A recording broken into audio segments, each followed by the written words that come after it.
గత వారం రోజులుగా జిల్లాలో కురుస్తున్న వర్షాల వలన చెరువులు పూర్తి స్థాయిలో నిండాయి. వాగులు ఉధృతంగా ప్రవహిస్తున్నాయి.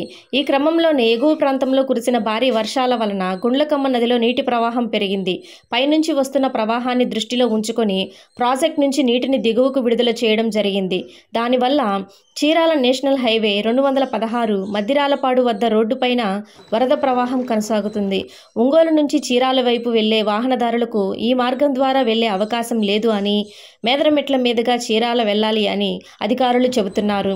గుండ్లకమ్మ ప్రాజెక్టు నుంచి సుమారు 113,000 క్యూసెక్కుల నీరు దిగువకు వస్తుంది కాబట్టి దిగున ప్రాంతంలో ఉంటున్న ప్రజలు అప్రమత్తంగా ఉండాలి అని, మద్దిరాలపాడు పరివాహక ప్రాంత ప్రజలను, రైతులను, ప్రజలను అప్రమత్తంగా ఉండాలని అధికారులు సూచించారు.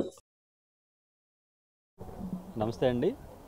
ఇక్కడ మొన్న 2-3 డేస్ కురిసిన వర్షాల కారణంగా మన ఏదైతే గుండ్లకమ్మ జలాశయం నుంచి పై వాటర్ వస్తూ ఉందో సుమారు 1,00,000 క్యూసెక్కుల వాటర్ సముద్రంలోకి విడుదల చేయడం జరిగింది.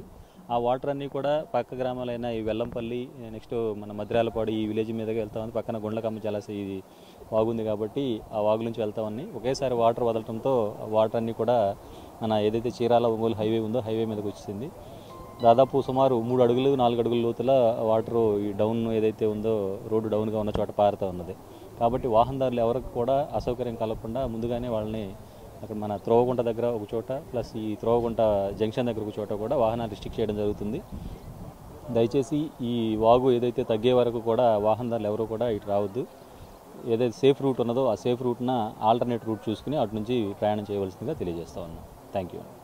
ఎవరైనా రైతులు పొరపాటున వెళతానికి ప్రయత్నిస్తూ ఉంటే మా యొక్క సిబ్బంది ఎవరైతే మా హెడ్ క్వార్టర్ సిబ్బంది కానీ, మా సివిల్ సిబ్బంది కానీ అందరూ కూడా, మా పోలీస్ సిబ్బంది వాళ్ళకి జాగ్రత్తలు చెప్పి అటు వెళ్లకుండా ముందు జాగ్రత్త చర్యలు తీసుకున్నాము అండి. Thank you.